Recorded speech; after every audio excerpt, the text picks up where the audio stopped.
एक और आएगा चैप्टर आपके, वो छोटा सा है, अभी मैं बता देती हूँ।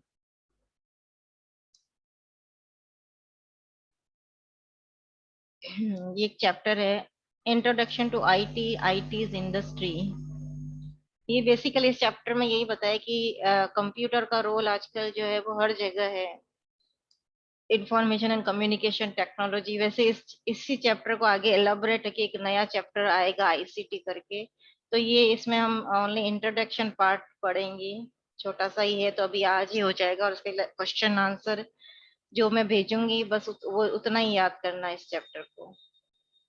मेन आपका कम्युनिकेशन वाला चैप्टर है। इसमें आपको ये बताया कि ये आजकल जो है ऑफिस, कोई भी ऑफिस हो, स्कूल्स हो, कोई भी इंस्टीट्यूशन हो, बिजनेस हो, हर जगह जो है वो कंप्यूटर का यूज मस्ट है। उसके बिना जो है वो काम नहीं चलता है। तो आईटी वर्ड है, आईटी मींस इंफॉर्मेशन टेक्नोलॉजी। तो ये जो हमारा डिजिटल वर्ड है, अभी जो हमारा जो ग्रोइंग इंडिया है, इंडिया में भी सब कुछ डिजिटाइज हो रहा है, आप देख सकते हैं ऑनलाइन ट्रांजेक्शन वगैरह। तो everywhere we are using computers. तो computer is the main part of our life nowadays. तो यही बताया कि कंप्यूटर का कहाँ कहाँ यूज है। तो information technology means creating, managing, storing and exchanging information. जो भी डेटा हम डिजिटल एक्सचेंज करते हैं, वो सब क्या है, डिजिटल डेटा, जो कि इंफॉर्मेशन टेक्नोलॉजी के अंदर आता है। हम कंप्यूटर का यूज में लेके हम टाइपिंग करते हैं, फिर उसको सेव करते हैं। आप इमेज भी ड्रॉ करते हो तो सब कुछ हम सेविंग करके स्टोर करके रखते हैं, एक दूसरे को सेंड कर सकते हैं वेरियस मेथड से। तो ये सब इंफॉर्मेशन टेक्नोलॉजी का पार्ट है। जो डेटा हम टाइप करते हैं वो जो आपने प्रीवियस क्लासेस में पढ़ा है कंप्यूटर की बेसिक डेफिनेशन, कि वो जो whatever we are typing through keyboard, जो भी इनपुट डिवाइस से हम देते हैं, वो होता है डेटा। वो एक रॉ डेटा होता है, उसको इंफॉर्मेशन कंप्यूटर क्या करता है, उस डेटा को प्रोसेस करता है और इंफॉर्मेशन में कन्वर्ट करता है। कैसे?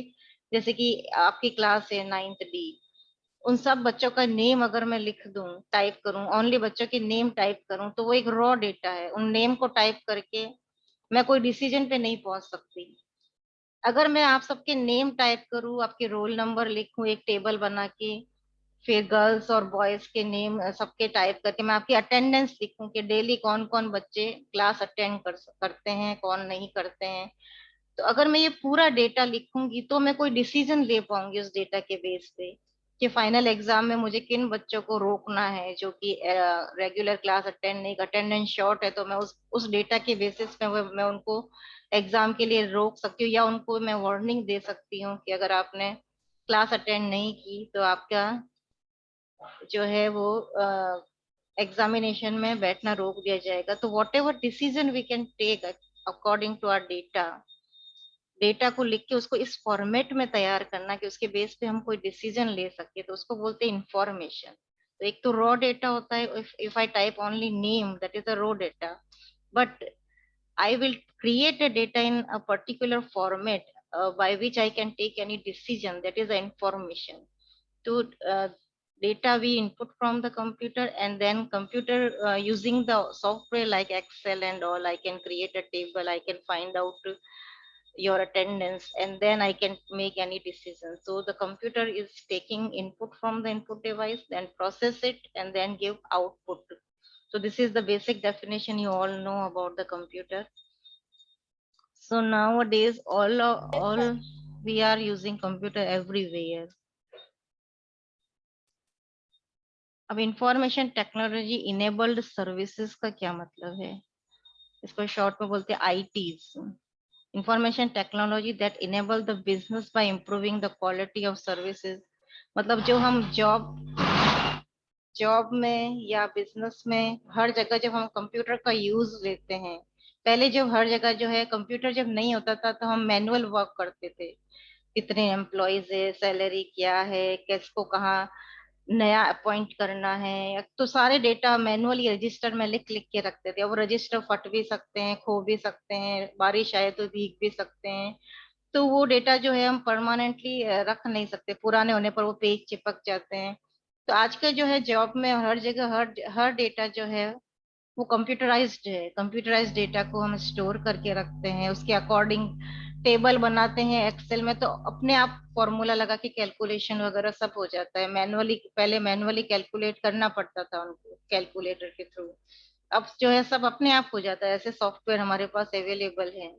तो किस तरह से हम जॉब के अंदर, जिस जहाँ पे हम जॉब करते हैं, अपने अपने ऑर्गेनाइजेशन के अंदर हम जो कंप्यूटर यूज में लेते हैं और उसके अकॉर्डिंग जो है हम कोडिंग करते हैं, हम उसका डेटाबेस बनाते हैं, कितने एम्प्लॉयज है, सैलरी क्या है, उसका डेटाबेस बना के रखते हैं, क्या क्लाइंट्स है, हमारे क्लाइंट के साथ हमने कितना मनी ट्रांजेक्शन किया है, उसका डेटा सब कुछ कंप्यूटर में तैयार है। आप एक फॉर्मूला लगाओ कि सारी टेबल, सारे डेटाबेस में वो फॉर्मूला अप्लाई हो जाएगा।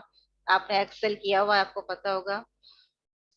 तो एक एक बार फॉर्मूला लगाने पर सब जगह वो लग जाएगा, तो आपका कितना टाइम सेविंग होता है। तो ये जो जॉब में हम कंप्यूटर का यूज लेते हैं, उसको बोलते हैं इंफॉर्मेशन टेक्नोलॉजी इनेबल्ड सर्विसेज। मतलब हर सर्विस में आजकल जो है वो कंप्यूटर का यूज है। चाहे वो एचआर डिपार्टमेंट हो, एचआर डिपार्टमेंट कोई भी कंपनी का कौन सा डिपार्टमेंट होता है, ह्यूमन रिसोर्स डिपार्टमेंट होता है, जो कि नए लोगों को रिक्रूट करता है कंपनी में, उनका इंटरव्यू लेता है। चाहे एचआर डिपार्टमेंट हो, चाहे क्लरिकल डिपार्टमेंट हो, चाहे फाइनेंस का डिपार्टमेंट हो, चाहे एडमिनिस्ट्रेशन का डिपार्टमेंट हो, या हेल्थ केयर, हर कंपनी की जो है हेल्थ केयर डिपार्टमेंट भी होता है, जो लोगों की जो है हेल्थ चेकअप वगैरह करता है। टेली कम्युनिकेशन मतलब वीडियो कॉन्फ्रेंसिंग से हमें बात करनी होती है क्लाइंट से। तो जो भी हर जगह जो है कंप्यूटराइज्ड है, हर चीज कंप्यूटराइज्ड है। तो अभी नाउ डेज हमें जो है उतनी मेहनत नहीं करनी पड़ती जैसे पहले करते थे। मैनुअली जो है हमें अपने करना पड़ता था हर कुछ सॉल्व। तो जिस तरह से सर्विसेज में हम यूज में लेते हैं कंप्यूटर को, वैसे ही बीपीओ का क्या मतलब है, बिजनेस प्रोसेस आउटसोर्सिंग। जैसे सर्विस में यूज लेते हैं, अब जिसका अपना बिजनेस होता है खुद का, वो भी कंप्यूटर यूज में लेता है। चाहे जॉब करो तो कंप्यूटर का यूज है, अपना खुद का बिजनेस हो तो कंप्यूटर का यूज है। आप आपने अपनी शॉप खोल के बैठे हो तो शॉप में भी जो बिल्स बनते हैं, आप आजकल शॉपिंग करने जाते हैं मॉल्स में या नेशनल हैंडलूम वगैरह में, आप देखते हैं कि हर जगह कंप्यूटराइज में है। आप जहाँ भी बिलिंग करने जाएंगे कंप्यूटर होगा, कंप्यूटर से वो बिल जनरेट करके देंगे। तो इसी तरह जॉब के साथ साथ बिजनेस के अंदर भी, या तो हमारे खुद का और आपकी खुद की ऑर्गेनाइजेशन है, आप अपने बिलिंग वगैरह का काम है तो आप खुद कर सकते हैं, नहीं तो आप किसी को हायर कर सकते हैं, किसी बंदे कोई कोई दूसरी कंपनी जो कि कंप्यूटर का काम करती है। जैसे कि अपने स्कूल में जो है अपना सॉफ्टवेयर है, आपको सॉफ्टवेयर के थ्रू मैसेज पहुंचता है। अब एक एक बच्चे को तो कोई मैसेज भेजता नहीं है, एक सॉफ्टवेयर में मैसेज डाला, पूरी स्कूल को मैसेज पहुंच गया कि ये समर ब्रेक का मैसेज है। एक बार मैसेज टाइप करेंगे, स्कूल में जितने भी बच्चे हैं, सबको पता कितना टाइम सेव हुआ। तो हमने क्या किया हुआ है, स्कूल ने कि एक हायर किया हुआ एक सॉफ्टवेयर इंजीनियर। तो उसकी सॉफ्टवेयर इंजीनियर की भी अपनी एक बिजनेस ऑर्गेनाइजेशन है, वो हमारे स्कूल में आता है, हमारे स्कूल में वो सॉफ्टवेयर डालता है अपना। हमने टीचर्स ने या प्रिंसिपल ने नहीं बनाया वो सॉफ्टवेयर, वो सॉफ्टवेयर उसी और ऑर्गेनाइजेशन से हमने एक बंदा हायर किया है। उसने वो सॉफ्टवेयर लाके हमारे स्कूल में लगाया, और उसी का एक एम्प्लॉय आता है, मैसेज भेजता है, हमारा सब काम करता है। तो जो भी ऑर्गेनाइजेशन है वो किसी बंदे को हायर करके भी कंप्यूटराइज काम करा सकती है, या वो खुद भी कर सकते हैं। तो ये फाइनेंस का काम हो, अकाउंटिंग का काम हो, टैक्सेशन, आज के जो टैक्स पे करना पड़ता है, जो भी आपकी इनकम है, इंश्योरेंस करवाना होता है हमको, एडवर्टाइज देना होता है अगर स्कूल में न्यू एडमिशन वगैरह का, उसके लिए एडवर्टाइजमेंट क्रिएट करना पड़ता है। ये सारे कंप्यूटराइज्ड वर्क है। इसके लिए या तो ऑर्गेनाइजेशन में खुद में कोई हम एम्प्लॉय रखेंगे जो ये काम करेगा, और नहीं है तो हम दूसरे ऑर्गेनाइजेशन से कोई हायर कर सकते हैं पैसे देके, तो वो हमारा काम कर लेगा। तो ये है BPO, BPM industry in India, business process management बोलते हैं जिसको। यहाँ पे ये बताया गया है कि कैसे हमारी कंट्री की ग्रोथ के अंदर, कंट्री हमारा ग्रोथ कर रहा है, किस डिजिटल वर्ल्ड है, इसलिए डिजिटली हम सब काम कर रहे हैं, इसलिए हमारा कंट्री भी ग्रोथ कर रहा है। उसके लिए जो है वो हमारे बिजनेस के थ्रू या जॉब्स के थ्रू, वहां पे जब जहाँ हर जगह जो है वो कंप्यूटराइज सर्विसेज है, कंप्यूटर का वर्क है। उसके लिए क्या हार्डवेयर, कंप्यूटर में आपको पता है हार्डवेयर भी चाहिए होता है और सॉफ्टवेयर भी होता है। हार्डवेयर पार्ट जिसको हम टच करके देख सकते हैं, कीबोर्ड, माउस, मॉनिटर, सीपीयू, ये सारे हार्डवेयर पार्ट है। सॉफ्टवेयर के हर कंपनी को कौन सा सॉफ्टवेयर रिक्वायर्ड होता है, एक्स ये एमएस ऑफिस तो आप जानती है, वर्ड एक्सेल पावर पॉइंट तो बेसिक सॉफ्टवेयर है। उसके अलावा हर कंपनी के अपने अलग सॉफ्टवेयर वो डेवलप करवाते हैं। जैसे हर कंपनी के अलग अलग तरह के काम होते हैं, तो अलग अलग तरह के काम के लिए वो एक कंप्यूटर सॉफ्टवेयर इंजीनियर को हायर करते हैं, जो कि उनके कंपनी के डेटा के अकॉर्डिंग एक सॉफ्टवेयर जनरेट करता है, और उसी सॉफ्टवेयर पे वो लोग काम करते हैं, तो उनको दूसरे सॉफ्टवेयर की जरूरत नहीं होती है। तो बीपीओ में जो है ऐसे हम बाहर से जो है किसी सॉफ्टवेयर इंजीनियर को हायर करके अपने कंपनी के अकॉर्डिंग सॉफ्टवेयर डेवलप करवा सकते हैं। तो हमारा काम जो होता है वो चाहे बिजनेस का हो चाहे जॉब का हो, हर काम हमारा फास्ट हो जाता है। तो हमारी गवर्नमेंट भी जो है, गवर्नमेंट डिपार्टमेंट भी है इस तरह के सॉफ्टवेयर को या डिजिटल टेक्नोलॉजी को एनकरेज करते हैं। तो ये इंडिया के अंदर भी जो है आईटी का भी बहुत बड़ा रोल है। ये बताया गया कि हमारी इंडिया में जो है ये इंडस्ट्री जहाँ पे कि बिजनेस किस तरह से बिजनेस को मैनेजमेंट किया गया है इन कंप्यूटर डिवाइसेस के थ्रू, जिससे कि हमारी ग्रोथ बढ़ी है इंडिया की, इसमें ये बताया गया है। तो बहुत सारी ऐसे बिजनेस ऐसे भी बिजनेस होते हैं सॉफ्टवेयर इंजीनियर के, जो कि ये सारी सर्विसेज बिजनेसमैन को और ऑर्गेनाइजेशन को प्रोवाइड करते हैं। तो ऑर्गेनाइजेशन वाले इनको हायर कर सकते हैं अपने काम के लिए। जैसे अभी मैंने स्कूल का एग्जांपल दिया है, ऐसे हर ऑर्गेनाइजेशन हर बिजनेसमैन किसी न किसी इंजीनियर को हायर कर सकता है अपना काम करवाने के लिए, कंप्यूटराइज्ड कार्य काम करवाने के लिए। मल्टीनेशनल कंपनीज कौन सी होती है, आपने सुना होगा वो मल्टीनेशनल कंपनी में काम करता है, उसका इतना पैकेज है। तो मल्टीनेशनल कंपनी कौन होती है, जिसकी क्या हेड क्वार्टर एक कंपनी के बहुत सारे ब्रांचेस होती है थ्रू आउट द वर्ल्ड, लेकिन उसका हेड ऑफिस जो होता है वो आउट ऑफ इंडिया है। लेकिन उसके दूसरे क्वार्टर्स जो है हेड ऑफिस के अलावा जो है दूसरे ब्रांचेस जो है वो इंडिया में है।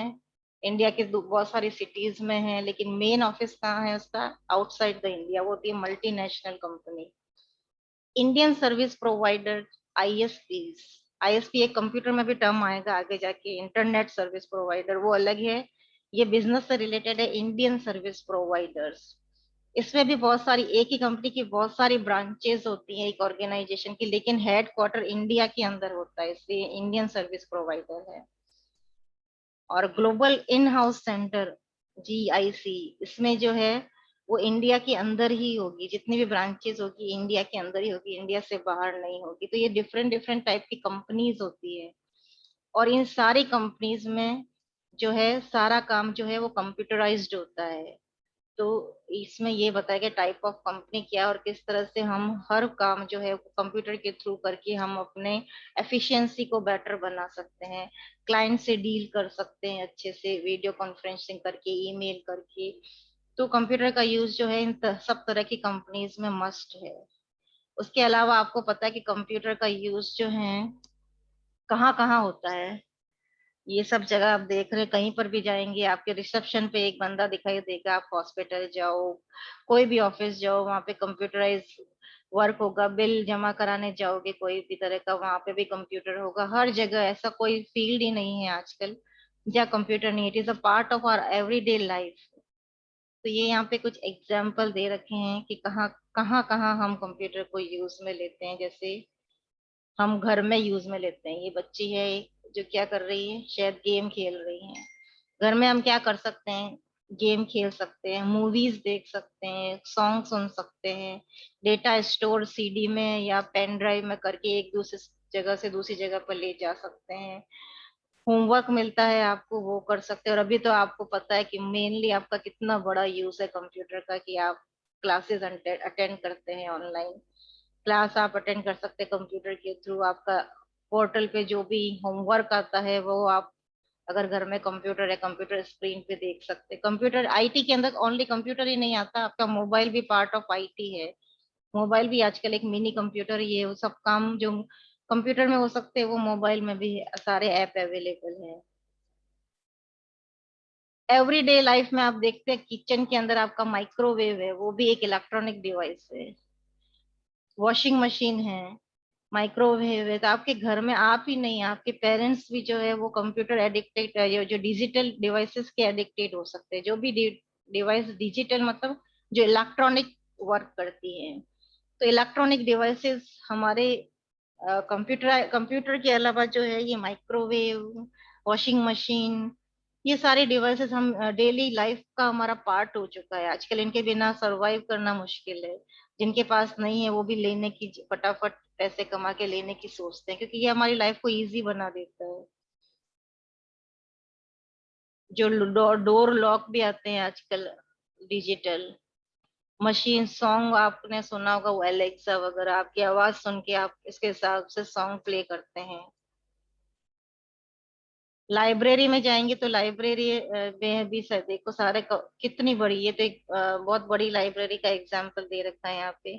जहाँ पे आपके स्कूल में तो एक स्कूल की लाइब्रेरी है, लेकिन कई जगह लाइब्रेरी ओपन होती है जहाँ पूरी सिटी में कोई भी लोग पैसे देकर लाइब्रेरी को यूज में ले सकते हैं। तो इतनी बड़ी लाइब्रेरी में जितनी भी बुक्स होती है उन सब का रिकॉर्ड कंप्यूटर में स्टोर रह सकता है।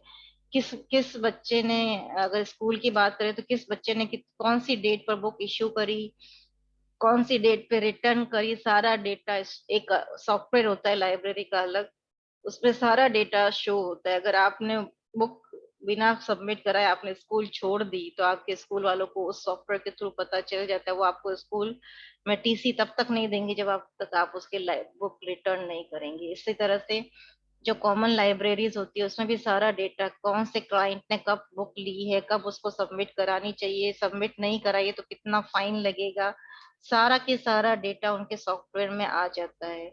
तो ये भी लाइब्रेरी को मेंटेन करना भी कितना इजी हो गया है। पहले इस तरह की लाइब्रेरी होती थी तो मैनुअल रजिस्टर में लिखते होंगे, फिर उस बच्चे का नाम ढूंढते होंगे। यहाँ पे आपको पता है ये कंप्यूटर में हम सर्चिंग भी कर सकते हैं, सॉर्टिंग भी कर सकते हैं, कुछ भी कर सकते हैं विद इन सेकेंड्स। तो use of computer is very easy now, जो हर काम इजी बना देता है। वर्क प्लेस जहाँ हम जॉब करते हैं वहां तो मैंने बताया हर काम कंप्यूटराइज है, उनका अपना सॉफ्टवेयर होता है, अलग डेटा एंट्री ऑपरेटर्स होते हैं। सारा डेटा एम्प्लॉयज के बारे में, क्लाइंट्स के बारे में, कंपनी की ग्रोथ के बारे में, अकाउंट के बारे में, हर डेटा जो है वो कंप्यूटर होता है। आप हर ऑफिस में जाएंगे हर एम्प्लॉय कंप्यूटर लेके बैठा हुआ मिलेगा आपको।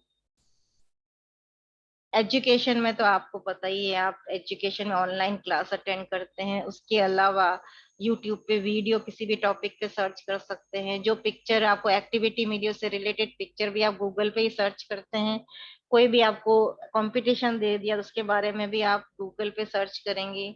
हर कोई चीज चाहे स्टूडेंट हो चाहे टीचर हो, टीचर को भी न्यू टॉपिक दे दिया जाए तो पहले वो गूगल पे ही सर्च करता है, उसके उसकी इंफॉर्मेशन को, ज्यादा इंफॉर्मेशन गैदर करते हैं, उसके बाद बच्चों को एक्सप्लेन करते हैं। तो एजुकेशन फील्ड में चाहे टीचर हो चाहे स्टूडेंट हो, they have to search all the topic. कोई भी टॉपिक है दुनिया का सब गूगल पे मिल जाएगा। आप अपने नोट्स तैयार कर सकते हैं, वीडियो देख के समझ सकते हैं। और ऑनलाइन क्लास तो आप अटेंड कर ही रहे हो, तो एजुकेशन फील्ड में आप अभी तो एक्सपर्ट हो गए हो कि किस तरह से कंप्यूटर का यूज है। अगर क्लासरूम की, अगर स्कूल चल रहा हो तो भी आपने स्मार्ट क्लासेस जो होती है हमारी, स्मार्ट क्लास के थ्रू आपको डिटेल में और कुछ भी समझाया जा सकता है, वीडियो दिखा के, ऑडियो सुनाकर। तो अगर आपका वर्चुअली हम नहीं पढ़ रहे हैं, स्कूल में भी पढ़ रहे हैं, तो स्कूल में भी आप कंप्यूटर तो लैब में जाके यूज में ले लेते ही हैं, कंप्यूटर की अलग नॉलेज तो आपको मिलती ही है। साथ में दूसरे टीचर भी चाहे तो स्मार्ट क्लास में ले जाके आपको अपने टॉपिक्स वीडियो ऑडियो के थ्रू समझा सकते हैं, इमेजेस के थ्रू समझा सकते हैं। तो क्लासरूम में भी इसका बहुत यूज है। कहीं भी बैठ के आप कहीं भी, anywhere education, anywhere any time. आप अभी आप देख रहे हैं लॉकडाउन में, अगर आप अपने घर में नहीं होते, आपके ननियाल में होते, जो कोई आउट ऑफ जोधपुर है, तो भी आपके एजुकेशन में कोई फर्क पड़ता है इस टाइम? कुछ फर्क नहीं पड़ता। जूम वहां भी है, मोबाइल वहां पर भी होता, कहाँ पर कहीं पर भी बैठ के आप क्लास अटेंड कर सकते थे। एनसीईआरटी की सारी बुक्स अवेलेबल है ऑनलाइन, उनकी आंसर कीज अवेलेबल है, सैंपल पेपर अवेलेबल है। आप जो चाहे सर्च करके कहीं पर भी बैठे हो दुनिया के किसी भी कोने में आप पढ़ाई कर सकते हो। टीचर्स भी हैं जो टीचिंग एड, और मी टीचर्स भी है वो पढ़ाने के लिए बहुत सारी चीजें यूज कर सकते हैं। अगर आप मेरे इस पीडीएफ से नहीं समझ रहे कुछ, तो मैं पावर पॉइंट प्रेजेंटेशन बना के आपको समझा सकती हूँ। मैं आपको ऑडियो के थ्रू, वीडियो के थ्रू, एनिमेशन करके कुछ एक्सप्लेन करना चाहूँ तो कर सकती हूँ। एक टीचर पे डिपेंड करता है कि अपनी बात उनको, बच्चों को किस तरह से समझानी है। तो मैंने अपनी बात समझाने के लिए ये बुक, ये जो नोट्स है ये बुक के नहीं है आपके, तो मैंने डिफरेंट जगह से मैंने सर्च की कि कितने अच्छे बेटर नोट्स जो है मैं अपने बच्चों को प्रोवाइड कर सकती हूँ। तो वो सारा काम हम कंप्यूटर पे ही करते हैं।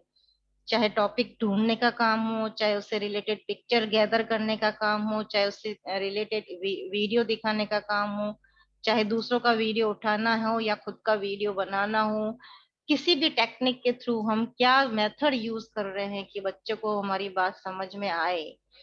तो वो जो है वो टीचिंग एड्स है कि हम मीडिया के थ्रू किस तरह से वो इंफॉर्मेशन गैदर कर रहे हैं कंप्यूटर के थ्रू, कि बच्चों को हमारी बात ज्यादा समझ में आए। तो टीचर्स के लिए भी बहुत यूजफुल है कंप्यूटर। लर्निंग मैनेजमेंट सिस्टम, जो भी स्कूल में या कहीं पर भी स्टूडेंट और टीचर जो रजिस्टर मेंटेन करते हैं, एब्सेंट है प्रेजेंट है, वो रजिस्टर भी डिजिटल हो सकता है। आप रजिस्टर हो सकता है कभी खो भी जाए, कभी कुछ उसके ऊपर घिर जाए, तो ये सारा मैनेजमेंट जो है वो भी हम रजिस्टर में मेंटेन कर सकते हैं। ऐसे ही कोई एम्प्लॉय होता है जॉब में, आजकल वो अटेंडेंस, पहले तो एम्प्लॉय भी अपनी कंपनी पे आके साइन करता था, आजकल थंब इम्प्रेशन मशीन है। आप अपना थंब इम्प्रेशन दो, आपका पता चल जाएगा आप कितनी बजे आप ऑफिस में आए हो। अगर रोज लेट आते हो तो आपका पैसा कटेगा, आप जिस दिन नहीं आते हो आपका थंब इम्प्रेशन नहीं पड़ेगा। तो इन डिजिटल मशीन के थ्रू आपको प्रेजेंट एब्सेंट मार्क किया जा रहा है। और अभी बड़े बड़े स्कूलों में या बड़े बड़े कॉलेजेस में तो अब बच्चों के पेरेंट्स तक को पता चल जाता है कि मेरा बच्चा स्कूल गया है कि नहीं। सीधा जैसे ही बच्चे थंब इम्प्रेशन देता है तो पेरेंट्स के पास मैसेज आ जाता है कि बच्चा स्कूल पहुंच गया, और नहीं मिलता है तो पेरेंट्स के पास वो टाइम होते ही मैसेज आ जाता है कि बच्चा एब्सेंट है, चाहे पेरेंट्स दूसरी सिटी में रहते हो। तो मैनेजमेंट, हर जगह का मैनेजमेंट के लिए भी ऐसे ऐसे सॉफ्टवेयर आ गए हैं कि आपको कुछ भी करना, मैनुअली कुछ करने की जरूरत नहीं है। एक थंब इम्प्रेशन दिया, सबको पता चल गया, तो उसके बेस पे पूरा डेटा तैयार हो जाता है। तो management, everywhere we can manage all type of data, all type of database. हम ऑनलाइन जो रिकॉर्डिंग होती है हमारे स्कूल में, जैसे कैमरे लगे हुए होते हैं कहीं कहीं स्कूल में, वो कैमरे कनेक्ट होते हैं पेरेंट्स के मोबाइल ऐप से। आप घर में बैठे अपने मोबाइल पे देख सकते हैं पेरेंट के बच्चा स्कूल में कर क्या रहा है। तो आप अपने बच्चे को मॉनिटर कर सकते हो, आप बच्चे की एक्टिविटी में पार्ट ले सकते हो। इतना एडवांस जमाना आ गया है। एंटरटेनमेंट फील्ड में पता ही है आपको, म्यूजिक सुनते हैं, मूवीज डाउनलोड करते हैं, कितनी सारी वेबसाइट है, आप मूवीज डाउनलोड। और आजकल तो ये ऐप जो आ गए, नेटफ्लिक्स, प्राइम वीडियो, हॉटस्टार, ये सारे ऐप से आप टीवी की भी कोई भी चीज आप देख सकते हो मोबाइल के अंदर। तो यस मैम। एंटरटेनमेंट की तो कोई कमी नहीं है आजकल, आप कोई टीवी पे डिपेंडेंट नहीं है हम। आप कंप्यूटर है आपके पास, मोबाइल है आपके, आपके लाइफ में एंटरटेनमेंट की कोई कमी नहीं है। चाहे सॉन्ग सुनने हो, latest latest movie download, download नहीं भी मिले तो ये नेटफ्लिक्स वगैरह में वेब सीरीज वगैरह। आजकल तो इतना एडवांस जमाना आ गया है कि बोरियत का तो नाम ही नहीं है। अभी घर बैठे भी अगर आप चाहे एंटरटेन करना, तो आप किसी भी तरह से मल्टीमीडिया के थ्रू आपको एंटरटेन कर सकते हो। नहीं तो short video, short movies, web series, बहुत कुछ है। तो you can entertain yourself with the use of computer and mobile। Online game भी खेल सकता, घर बैठे लोग जो है तंबोला खेलते हैं दूसरे सिटीज में बैठे बैठे, लूडो खेल रहे हैं ऑनलाइन लूडो। तो there is a lot of entertainment on computer and mobile apps. Communication तो हम करते ही हैं, वीडियो कॉल करते हैं। अभी हम एक दूसरे के घर नहीं जा पा रहे हैं, वीडियो कॉल करके अपने नियर एंड डियर से बात करके फेस भी देख लेते हैं, बात भी हो जाती है, ऐसा लगता है हम मिल ही गए हैं। तो इतना एडवांस जमाना है कि वीडियो कॉल से हम एक दूसरे को देख के बात कर सकते हैं, एक दूसरे का हाल चाल जान सकते हैं। और ईमेल्स वगैरह, प्रोफेशनल लेटर के लिए तो ईमेल है ही है, वरना व्हाट्सएप चैटिंग आप अपने फ्रेंड से कभी भी कर सकते हो। कभी भी कुछ फाइल, आज आपने क्लास अटेंड नहीं करी, अपने फ्रेंड से फाइल मंगवा ली व्हाट्सएप पे, कुछ भी कर सकते हैं। तो कम्युनिकेशन का कोई प्रॉब्लम नहीं है। बिजनेस फील्ड में अभी मैंने बताया था, हर बिजनेस का अपना अपना सॉफ्टवेयर होता है, तो अपने अपने सॉफ्टवेयर के थ्रू अपनी इन्वेंट्री करते हैं, अकाउंट करते हैं। हर तरह का काम जो होता है, एम्प्लॉयज का डेटा हो चाहे कहीं का भी डेटा हो, आप रेलवे रिजर्वेशन करवा सकते हैं, एयरप्लेन रिजर्वेशन करवा सकते हैं। तो ये सारे गवर्नमेंट ऑफिस ही हैं, यहाँ पर भी सारा डेटा जो है वो ऑनलाइन ऑनलाइन हम रिजर्वेशन कराते हैं, उनके ऑफिस में सारा डेटा रहता है कि कौन सा बंदा कब कहाँ जा रहा है, किस किस डेट पे जा रहा है, या उनको रिजर्वेशन मिला है या रिजर्व में है। तो हर तरह का डेटा ऑफिस में जो है कंप्यूटराइज्ड होता है। इंजीनियर्स जो है वो कैड और कैम सॉफ्टवेयर का यूज में लेते हैं। जो बिल्डिंग बनाने के लिए उनका ब्लूप्रिंट लेने के लिए बहुत सारे सॉफ्टवेयर है इंजीनियर्स के लिए भी। कोई मशीन कार वगैरह जो नई बनती है उनके लिए भी उनका ब्लूप्रिंट बनाने के लिए कैड कैम बहुत ही पॉपुलर सॉफ्टवेयर है। बैंक में आपको पता ही है एटीएम मशीन कंप्यूटराइज होती है, जो भी मनी ट्रांजैक्शन होता है हम ऑनलाइन ऐप के थ्रू कर सकते हैं। ऑनलाइन हर बैंक का ऐप आ गया है मोबाइल में। तो बैंकिंग भी बहुत इजी हो गई है। इंश्योरेंस करवा सकते हैं आप, अपना लाइफ इंश्योरेंस घर बैठे मोबाइल के थ्रू। आपके घर में जो ई कॉमर्स वगैरह आप देख सकते हैं, आप अमेजोन से सामान घर बैठे, अभी लॉकडाउन में बाहर नहीं जा रहे हैं, अमेजोन ऐप कहीं पर भी करवा सकते हो। तो मार्केटिंग एडवर्टाइजमेंट दे सकते हो अपना, आपका घर किराए पे देना है आप मोबाइल में कर दिया, फ्लिपकार्ट यूज कर दिया सामान बेचने के लिए। तो मार्केटिंग फील्ड में अपना एड देने के लिए हर जगह कंप्यूटर का यूज है। हेल्थ केयर फील्ड में आप देख सकते हो, हॉस्पिटल जाएंगे अभी आजकल बहुत पॉपुलर है, एमआरआई करवाते हैं। एमआरआई करके ये सारा कंप्यूटराइज रिपोर्ट आता है, जिससे कि डॉक्टर डायग्नोज कर सकता है आपकी प्रॉब्लम, आपको क्या प्रॉब्लम है, एमआरआई के थ्रू, एक्सरेज के थ्रू। ये सारी मशीन कंप्यूटराइज्ड हैं। ईसीजी मशीन हार्ट को देखने के लिए, कार्डियक स्क्रीनिंग हार्ट के अंदर का मूवमेंट देखने के लिए, ईईजी इलेक्ट्रो मशीन जो ब्रेन की एक्टिविटी, आप सो भी रहे हो तो आपकी ब्रेन की एक्टिविटी पता चल जाती है। ब्लड शुगर टेस्टिंग मशीन सबके घर में होती है आजकल। सब सीनियर सिटीजन जो है सारे के सारों को, किसी को शुगर है किसी को बीपी है। तो ये आपने अपने घरों में देखा ही होगा, ब्लड प्रेशर और शुगर की मशीन तो। और आजकल तो कोरोना के टाइम में ऑक्सीमीटर सबके घर में है, ऑक्सीजन चेक करने के लिए उंगली पे लगाए और ऑक्सीजन लेवल पता चल जाता है। होता है कि नहीं? तो इस तरह से गवर्नमेंट पब्लिक सर्विस हर जगह कंप्यूटर का यूज है। तो इस चैप्टर में बस यही बताया गया है, तो ये आप ऑलरेडी पता है। नीचे मैंने एक्टिविटी में जो क्वेश्चन दे रखे हैं ओनली, उनके आंसर मैं अभी भेजूंगी, आप समर ब्रेक में करेंगे। ठीक है, ये सारे क्वेश्चन है इसी चैप्टर से रिलेटेड। इस मैम हम्म। मैम आपने जो कल पीडीएफ, उसमें हाँ, भी लास्ट में ये एमसीक्यूज ही थे, तो ये नोटबुक में करने हैं क्या? एमसीक्यूज बुक के नहीं थे ना, ऐसे था वो इंग्लिश वाले, इंग्लिश से रिलेटेड जो है पीडीएफ वो। Yes ma'am. हाँ, वो मैंने कहा ना, अगर आपको लगे, आपको इंटरेस्ट है तो अपने कॉपी में करें, अगर आपको लगे कि आपको नोट करना चाहिए तो। मैम ये वाले हमें नोटबुक में करने हैं? हाँ, ये वाले अभी तो सिर्फ क्वेश्चन क्वेश्चन है, मैं आज ही इनके क्वेश्चन आंसर भी भेजूंगी। तो वो उस क्वेश्चन आंसर, ये जो नीचे क्वेश्चन दे रखे हैं ना मैंने, इन सब के आंसर का अलग पीडीएफ भेजूंगी। तो वो आंसर्स क्वेश्चन आंसर चैप्टर 2 के, ये चैप्टर 1 का बी पार्ट है, उसके क्वेश्चन आंसर कॉपी में करना सारे के सारे। उसका पीडीएफ में दिखा देती हूँ।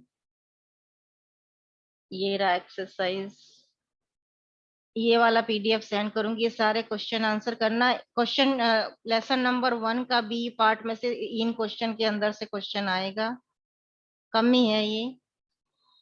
और चैप्टर 1 कम्युनिकेशन स्किल आएगा, उसके अंदर जो मैंने मेन कम्युनिकेशन का पार्ट है, type of communication, definitions, method of communication, perception, उसमें से क्वेश्चन आएंगे। और चैप्टर 1 बी पार्ट में इन सब में से क्वेश्चन आएंगे। इस क्वेश्चन आंसर के अलावा और कुछ भी लर्न नहीं करना है आपको। ठीक है, तो इसमें ओनली आपका कंप्यूटर का, आपकी लाइफ में कंप्यूटर का क्या यूज है, बस यही बताया गया है। इसी चैप्टर का एक आगे आईसीटी करके नया चैप्टर आएगा, जहाँ डिटेल में हार्डवेयर सॉफ्टवेयर सबके बारे में बताया जाएगा। ये एक उसका ओनली पार्ट है कि इंजीनियर डॉक्टर हर फील्ड में घर में कंप्यूटर का क्या यूज है, बस जो आपको ऑलरेडी पता ही है। तो ये सारे क्वेश्चन आंसर चैप्टर 1 के बी पार्ट में याद करने हैं। और चैप्टर 1 का भी क्वेश्चन आंसर कुछ रिमेनिंग है, मैं सारे भेज दूंगी। तो आपके पास वेकेशन है, आराम से कॉपी में करें और लर्न करें। क्योंकि एग्जाम जो समर ब्रेक ओपन होते ही जो है, खत्म होते ही आपके एग्जाम है पीरियोडिक 1, शायद 1 वीक बाद ही है। तो आप वेकेशंस में बैठ के अच्छे से तैयारी करना। मैंने इंग्लिश की 2 पीडीएफ भी, जो इंग्लिश के जो 4 पीडीएफ उसमें से 2 ही सेंड की थी ना, उसकी भी 2 और सेंड करनी है। वो इंग्लिश वाले पीडीएफ आपकी नॉलेज के लिए है, आपकी ग्रामेटिकल नॉलेज के लिए, उसमें से मैं क्वेश्चन नहीं दूंगी, ये ध्यान रखना। वो आपके इंग्लिश इंप्रूव करने के लिए, आपके कम्युनिकेशन स्किल इंप्रूव करने के लिए मैंने दिया। उसकी एक्टिविटी आप खुद करके देखें। उनमें से वो नोट्स जो है वो बहुत बढ़िया है इंग्लिश के लिए। अगर आप, तो वो नोट्स में से भी आप कुछ नोट करना चाहें तो अच्छी बात है, उसको करके रखें या प्रिंट आउट निकाल के रखें, जो what ever you like. But copy में क्वेश्चन आंसर, वो जो मेन टॉपिक के सारे क्वेश्चन आंसर होने चाहिए, और इस चैप्टर 1 पार्ट बी के सारे क्वेश्चन आंसर जो मैं भेजूंगी वो सारे होने चाहिए, इनमें से क्वेश्चन आएंगे। ठीक है, तो ये वाले चैप्टर समझने में तो कोई प्रॉब्लम हुई नहीं होगी, क्योंकि ये बेसिक पार्ट ऑफ टेक्नोलॉजी है, जो आपको ऑलरेडी पता है कि कंप्यूटर टेक्नोलॉजी का आजकल क्या यूज है। और ये लॉकडाउन में तो स्पेशली पता चल ही गया होगा कि अगर ये कंप्यूटर नहीं होता तो हम कैसे सरवाइव करते। ये डिजिटल कम्युनिकेशन नहीं होता, कंप्यूटर नहीं होता, तो अभी तो घरों में दम ही घुट जाता। यस और नो? ना क्लास अटेंड कर पाते, ना कुछ डेटा मिलता, ना वीडियो कॉल कर पाते, सिंपल कॉलिंग होती। सिंपल कॉलिंग भी, मोबाइल भी एक इलेक्ट्रॉनिक मशीन है, तो नॉर्मल मोबाइल भी ना तो लैंडलाइन के थ्रू ही जिंदगी चल रही होती है ना।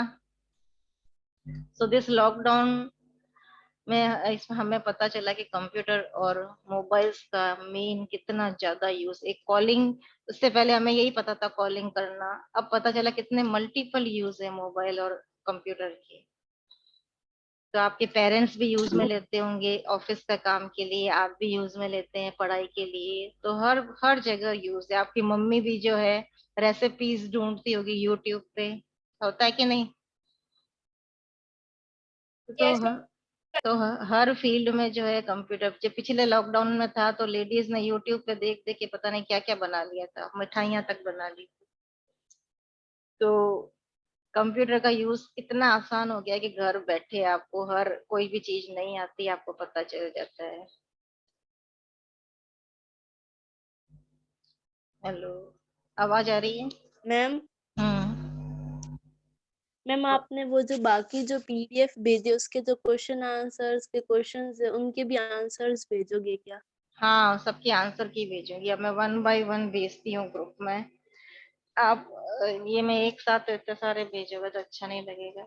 आज मैं वो इंग्लिश वाली पीडीएफ 2 बची है वो, और उसके आंसर की भेज देती हूँ। ये आईटी वाले चैप्टर के क्वेश्चन आंसर मैं मंडे को भेजती हूँ। तो ये आप तो वैसे ही वैकेशन में बैठ के ही करेंगे। ये जो क्वेश्चन ओके आंसर मैम। है और कम्युनिकेशन टेक्नोलॉजी के जो रिमेनिंग क्वेश्चन आंसर है वो सारे मैं मंडे को भेजूंगी। आज जो है मैं एक इंग्लिश वाले पीडीएफ जो रिमेनिंग है और उसके आंसर की है वो सेंड कर दूंगी। ठीक है, okay ma'am. Okay then, good day all of you. अब आपसे समर थैंक ब्रेक यू के मैम। बाद ही आपकी क्लास होगी, तो एंजॉय करना समर ब्रेक में, थोड़ा थोड़ा पढ़ाई भी करना। अब तुम तो घर में ही रह रहे हो, तुम्हारा तो ब्रेक ही है, पर ध्यान रखना, बाहर नहीं निकलना, मास्क वगैरह का सबका ध्यान रखना, अपना हेल्थ का यस ध्यान मैम, यू रखना। Also. Yes, thank you. Okay, thank you good ma'am. Day. Thank you ma'am. Thank you ma'am, have a nice day. Good day, take care.